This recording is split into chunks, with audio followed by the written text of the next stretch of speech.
Whose bag is this?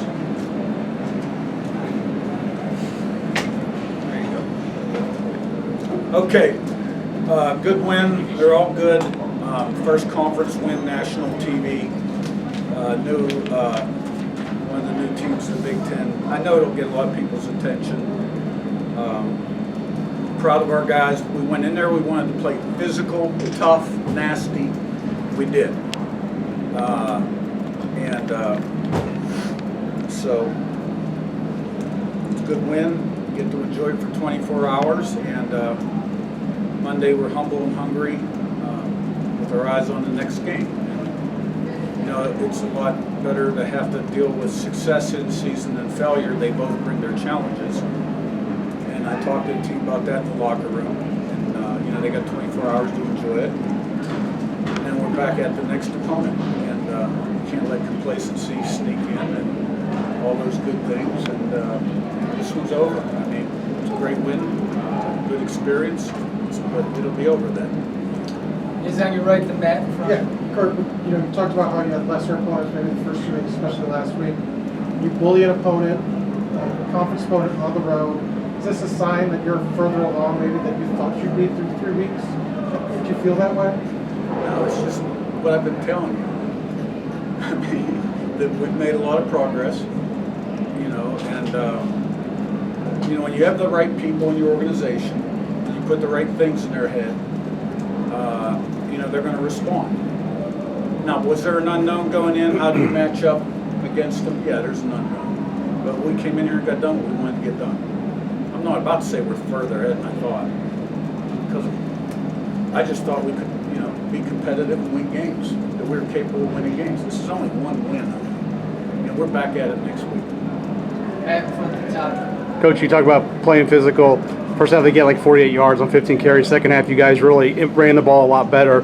I mean, it just seemed like you guys warmed down. How pleased were you with how your offensive line played and how the running backs performed? Yeah, no, I like that a lot when we wear them down and kind of break their wheel, and I think we did that in the second half. Todd, and Jim. You guys were 9 of 12 on third down. Curtis kept a lot of drives alive. Can you talk about how impressive he was on third down and just generally?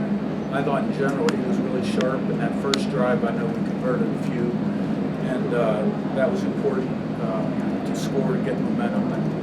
But you know, if we protect him and the receivers separate, you know, he's going to get the ball going. And we did a really good job of that tonight. And it takes all 11 guys, right? Curtis will be the first to tell you that. Jim in front and Sammy. Coach, you talked about the offensive line, but they really seem to give the protection that Curtis needed tonight to get the throws out, and the receivers made the route. So how proud are you and excited about the offense and where you are now? Well, I thought the protection was good without looking at the tape. That was a concern coming in. You know, last year they were excellent pass rush. Now they had lost a lot of guys, but they put pretty good heat on Hawaii, and seemed like we did really well in that area. Sammy and Zach. Coach, there are several penalties in the third quarter, targeting, roughing, passer. Is that just a product of playing that nasty game, or? Yeah, I think so. I mean, like, you know, I don't want to comment too much about it all, but you know, I watched some of those on replay. I'm like, that's targeting. I mean, you know, you want your guys to play physical. Like, how do you make a good tackle and play physical? Are those penalties easier to live with than the legal formations and holdings in terms of like coaching them up? Like their legal formation on punt at the end of the game, last play of the game. You know, there was a hold or two. Yeah, there's some things to clean up. Zach in front and Dan. Coach, what do you think this win says about your program, the way that you guys were able to come in and dominate the scoreline as well? What do you think that says about your program? It'll open some eyes because it was on national TV, and that's it. I mean, it's one game. We came out here, we got done what we wanted to get done, and you know, I'm not into labels. They're a top 15 team. It's not, you know, I mean, at the end of the year, we'll see what our resume looks like, and but there's no one in our locker room surprised. Okay. No one in our locker room surprised. Daniel in front of Joe. The punt that you all had late, I want to say was your first since late in week 1. You also had, I want to say, six receivers with at least 3 catches. From a variety of weapons standpoint, how valuable is it to have, you know, a large crop of guys that you feel can actually like make plays for you all? Yeah, well, we do.